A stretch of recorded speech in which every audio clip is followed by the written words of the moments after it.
Hey there, geeks and geekettes. Time for another movie review, and this time we're going to be doing 2019's Spider-Man Far From Home.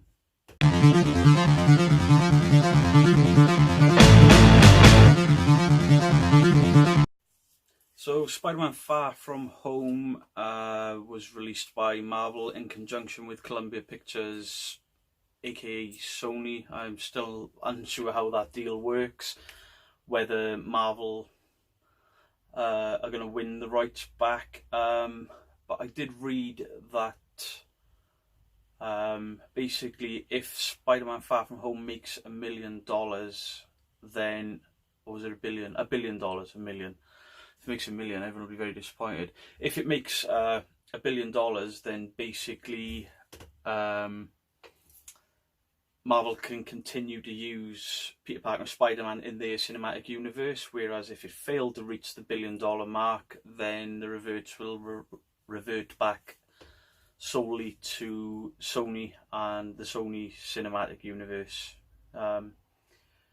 So Spider-Man Far From Home is a sequel to Spider-Man Homecoming. It's also, in a way, a direct sequel to Avengers Endgame. It continues almost straight away after. It explains the snap.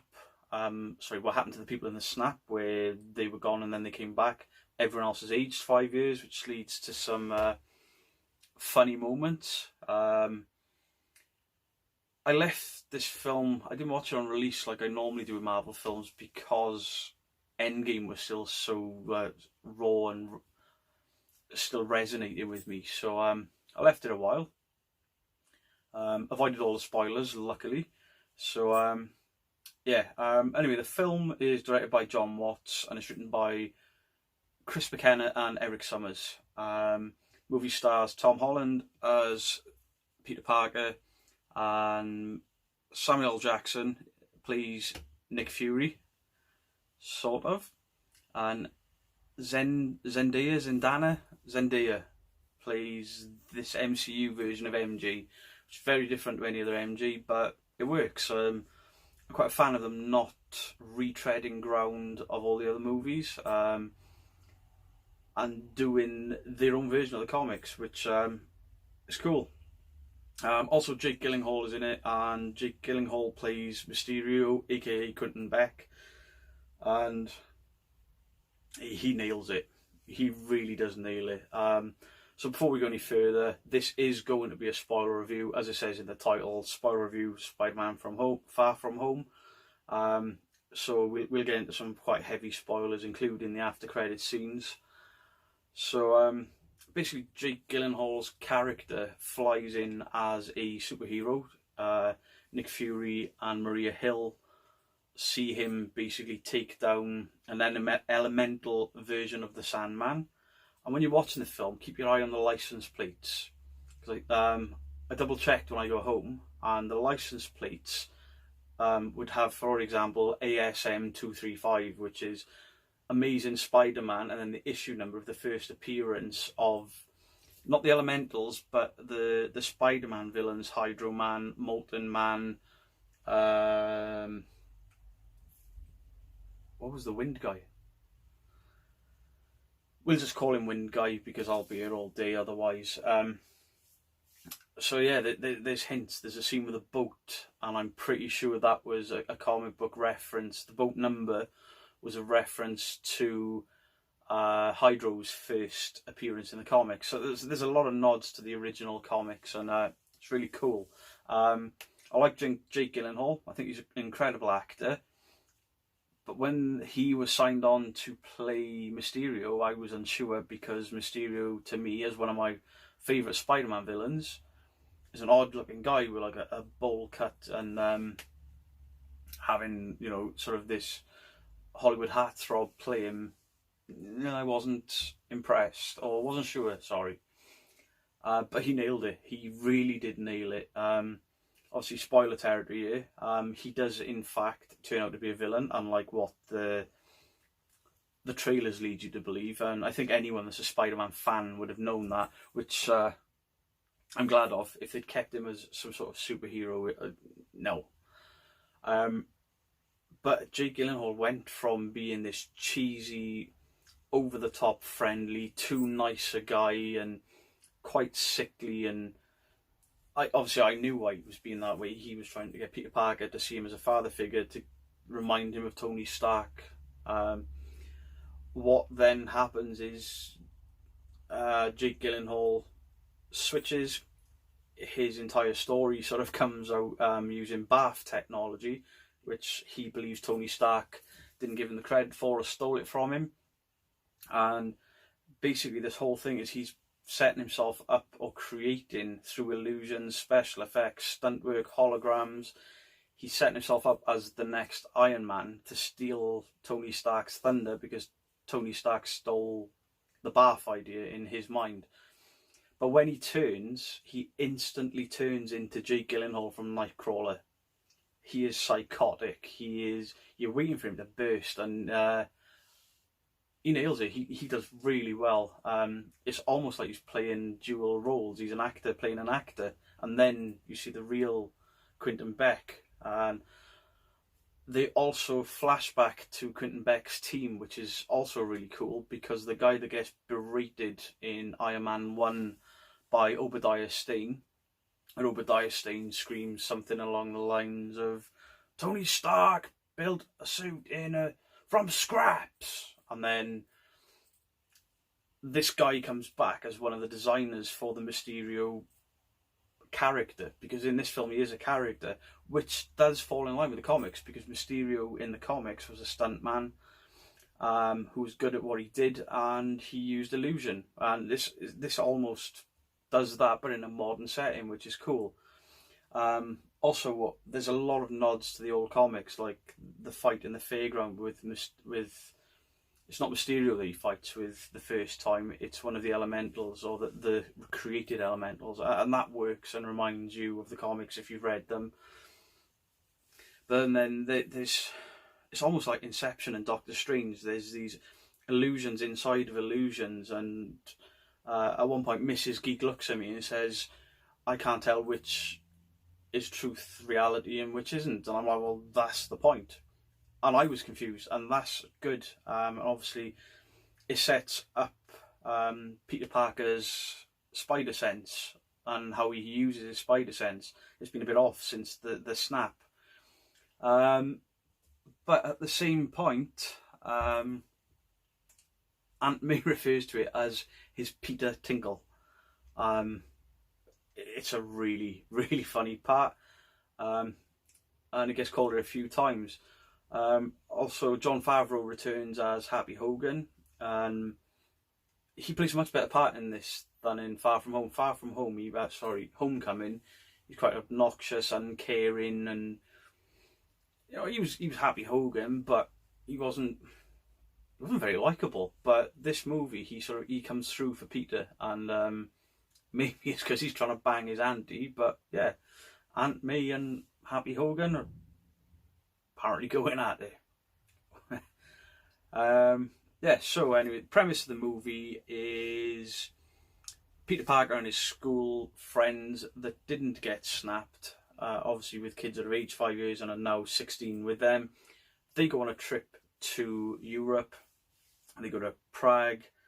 Where else do they go? Prague, Holland. I was going to say Czech Republic, but Prague is in the Czech Republic, I think. Maybe. There's a fair bit in England, as you'll have seen from the trailers. So obviously this film ends Phase 3 of the Marvel Cinematic Universe, and it does it mostly through end credits. In regards to Nick Fury and Maria Hill, it also ties up some loose ends from Captain Marvel. Also, what it does is it shows the impact Tony Stark had on the world, and good and bad. Obviously, Tony Stark was the hero of the Avengers movies, and Tony Stark was the catalyst for the Avengers. But it shows the other end of that, much like Iron Man 3 did with Killian. Killian? Yeah, Killian. We'll go with that. It shows, much like the Vulture, that Tony Stark and his actions and his money affect people negatively.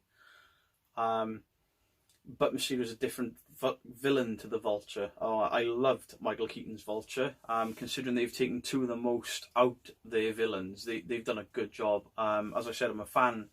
My favourite Spider-Man villain is Mysterio, and Jake Gyllenhaal, to me, absolutely nailed it, doing a modern take on it. I'm also really happy that the MCU / Sony are not doing the villains you've come to expect. They're doing more out there villains we haven't seen before, and that's cool. There's also a guy in there called Dimitri, who, if I remember rightly, is probably going to turn out to be the Chameleon in a future film, probably part of the Sinister Six. So anyway, back to the story. I'm getting way sidetracked because there's so much going on in this film. The school trip goes to Holland. Go to the Czech Republic. It's a trip across Europe. Unfortunately, Nick Fury hijacks Peter Parker's trip because of these elementals, and teams him up with Mysterio because Nick Fury, and we'll get back to this because I saw this coming, Nick Fury trusts him. He trusts Mysterio, and he realises he needs Peter Parker as well, and takes him on sort of an adventure. So starts in Mexico. Nick Fury and Maria Hill, they go to investigate what's called a natural storm, but they see it, reports have been made that it has a face. While they go to investigate, they see the storm, they see the face, and then they see Mysterio come out of nowhere, attack the storm, take the storm down, and almost introduce himself as the next Iron Man, which is cool. So anyway, on the field trip, Peter Parker is not himself. He's distraught at the loss of Iron Man, but everywhere he looks, there's memorials. I don't think there's a scene in this film where there isn't an Iron Man reference or an Iron Man picture or a drawing or a mural, or there's just lots of Iron Man stuff everywhere, but rightly so, because in the world's eyes, Iron Man saved the world by sacrificing himself with the snap. They also refer to the snap in this film as the blip. It gets described on like a cheesy school newsreel by Betty Brant, which is cool. The recording quality of these videos is better than my own, but it's not brilliant. But it's high school kids making news programs, and that works, and it works for what they need it to.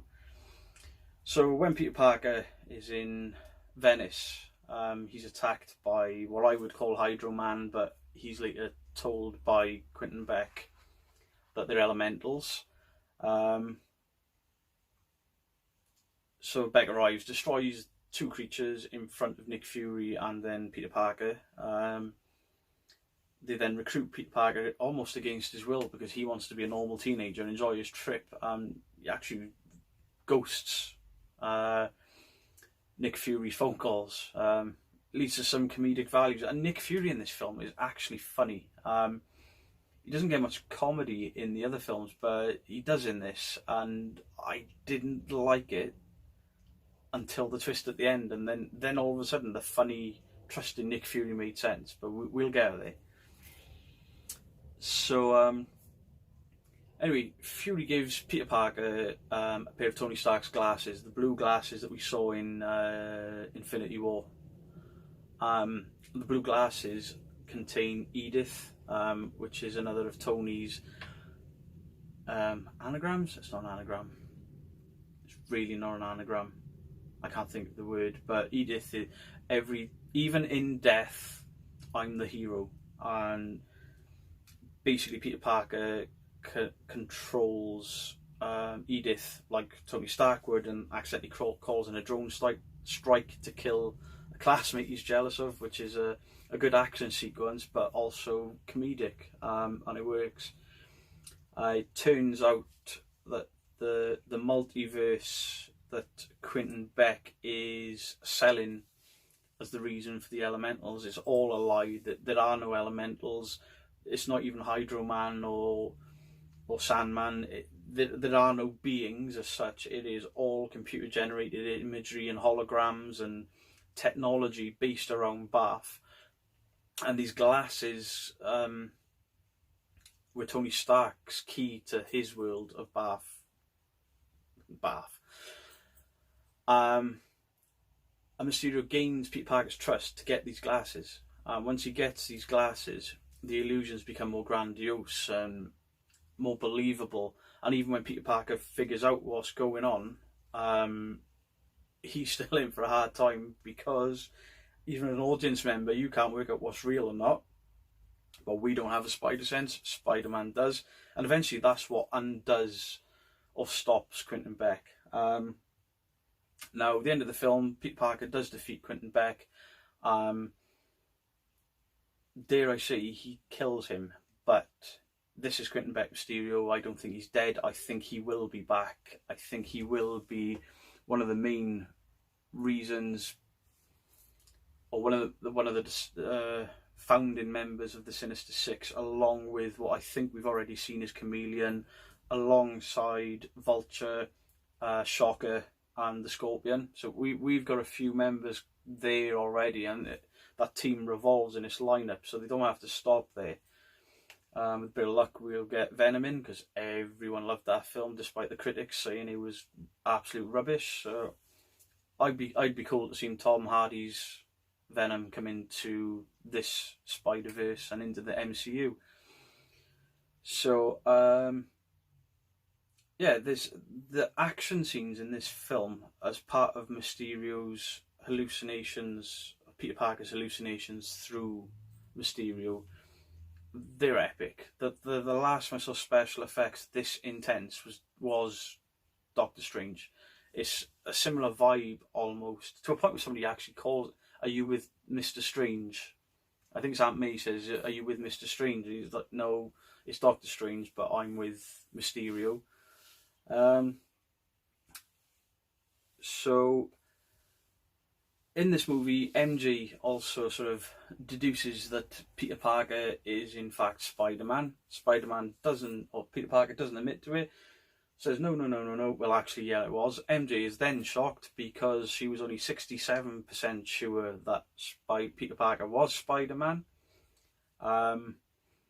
Which is cool, because I'm sure in the comic, there was a line in one of the comics that MJ always knew that Peter Parker was Spider-Man and kept it to herself. So this works, even though it's a very different MJ, it works. The actress is really good at playing MJ. She's not in it as much as I thought she would be, and I think that's a good thing. It does have a love story. It does have the romance, but it's not over the top. It's not in your face, and it doesn't detract. In fact, it amplifies Peter Parker trying to be a normal kid, and that's cool. So the major battle then takes place in London. And Quentin Beck tricks Peter Parker 3 times within the same. Peter Parker can't tell whether he's in Beck's world or not, and he tricks him into admitting to who knows he's Spider-Man and who knows that Quentin Beck Mysterio is a lie. And then Quentin Beck goes after the classmates that know, because Peter Parker told a hologram Nick Fury that Mysterio was in control of. So it's very twisty-turny, and the film is great for it. The special effects, they're out of this world. Pun intended. The Mysterio effects, Spider-Man effects, they all land. There's nothing in it that looks like dodgy CGI. There's nothing like the Hulk scene in Infinity War, where you can see Bruce Banner's head poking out and is clearly CGI. There's nothing in that. Something else in other Spider-Man films that never landed with me was when Spider-Man was swinging and carrying someone, one or the other looked like a mannequin. Whereas this film, there's a scene, or an after-credit scene, where Spider-Man is swinging with MJ, and she behaves like the rest of us would, screams, hates it, put me down, I ain't never doing that again. I was great.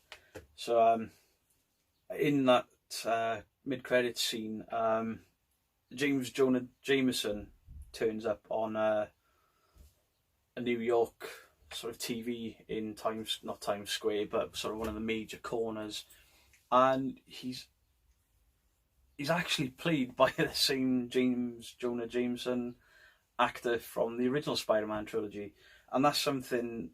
Obviously, the cinema when I went was dead, but it's something I would have expected people to cheer at, because this is something fans have wanted. And then when he signed on to what did he sign on to?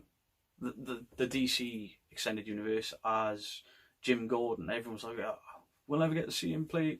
Well, he does, and it works. Mysterio's last trick is he actually blames Peter Parker for everything. They've edited the footage, and so has his team. And then James Jonah Jameson actually reveals that Peter Parker and Spider-Man are the same person, which is going to change the face of the Marvel Cinematic Universe, because now Peter Parker, Spider-Man, one of the only superheroes that hasn't unmasked the world, has been unmasked against his will. I mean, he made the decision not to unmask when Tony Stark was going to introduce him and give him the Iron Spider costume. So it works. There's a second after credits scene where I saw this coming, believe it or not. Always through the film, Nick Fury to me was off. He was funny, he was too trusting, and there were just little tells, and I'm like, that's not Nick Fury, I'm pretty sure that's a Skrull.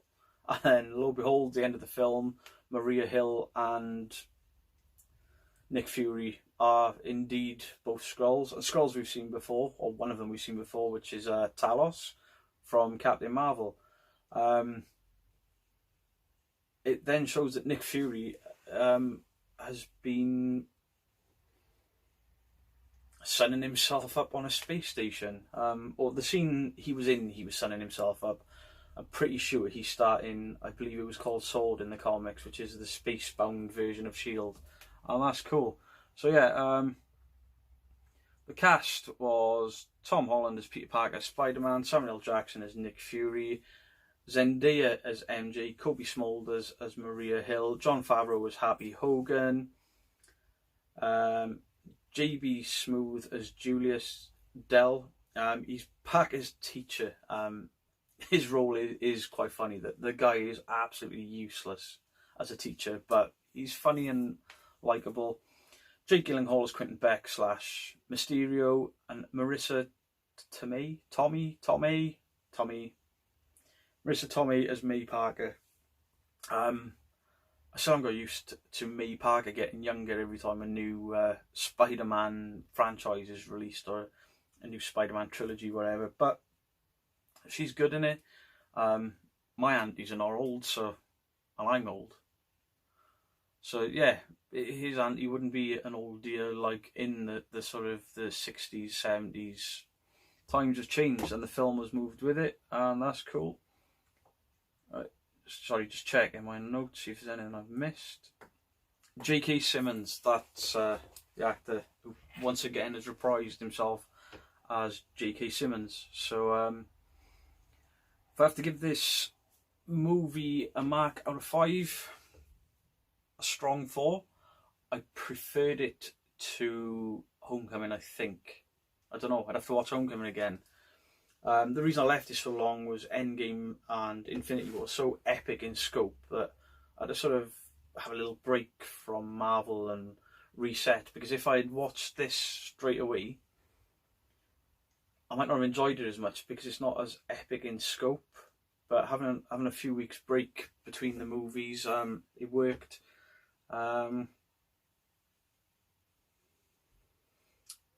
That's pretty much all I've got to say on it. So 4 out of 5, and a strong 4 out of 5 of that. I did enjoy Homecoming almost as much. There were a few bits that I was unsure of, but this film, to me, nails it. Something I did want to mention with the callbacks. Obviously, I'm an 80s kid. I was born in 1981, and watching these kids watch. I've just watched Stranger Things again, so that's where that's come from. Watching Peter Parker get references wrong because he's a young kid. It makes me feel old, but it's funny. I mean, he mentions a lot of sort of films I watched growing up in the 80s, but obviously he's too young to watch them the first time around. So these are old films to him, and these are films I grew up watching, and it leads to some sort of comedic elements, as it did in Civil War and the Avengers movies that he was in. As for music, there's a very cool scene where Peter Parker makes his own Spider-Man suit in the back of a jet, and we do see that in the trailers. While he's making that, Happy Hogan puts on Black Sabbath, and Peter Parker gets it wrong. He says, "Oh, I love Led Zeppelin," but it's a call back to that very first scene of Iron Man making his suit, this Mark II suit, and it's cool. It's like full circle. We've ended the third phase. We're going on to phase 4. There's something else in the background to look at. Peter Parker swings in between the archways of the Avengers Tower. It's obviously been taken over by someone else. There's new greens and things there. Swings through, and as he lands with MJ, there's 1, 2, 3, 4 written in the background, and basically you're gonna love what's coming next. Now that 4, is it the Fantastic Four? Is it Phase 4? Or something else? Because Marvel don't just put random things in the background of their films. I mean, the Easter eggs in this film, being a massive Spider-Man fan like I was noticing comic book references absolutely everywhere. Yeah, so 4 out of 5, easy. Little bit better than Homecoming for me. I know other people feel different. Can't wait to see what's next. So let's hope that we get some San Diego Comic-Con news and see what else is coming. Rumour has it Thor 4 has been given the go-ahead. Chris Hemsworth and Taika Waititi both returning. Apparently he's still doing Guardians of the Galaxy 4 as well. It's probably only going to be a small part for Asgardians, but the future's looking bright for Marvel without Tony Stark, and I'm glad, because I grew up with this stuff. So fingers crossed everything's going to stay on this trajectory, because everything is getting better and better. Everything is landing lately. So guys, please like, comment, share, subscribe, discuss down below. Check out Mass Movement Magazine, that I'll also leave a link in, because they are supporting this channel. And I'll see you guys soon for another review. Probably next review will be an unboxing of some sort, or an action figure. I may start doing other film reviews other than the geeky stuff. I may do Annabelle Creation. I think I'll go see that and maybe do a review of that. Depends if these reviews get watched anyway. So anyway, guys, thanks for tuning in, and I'll see you all soon.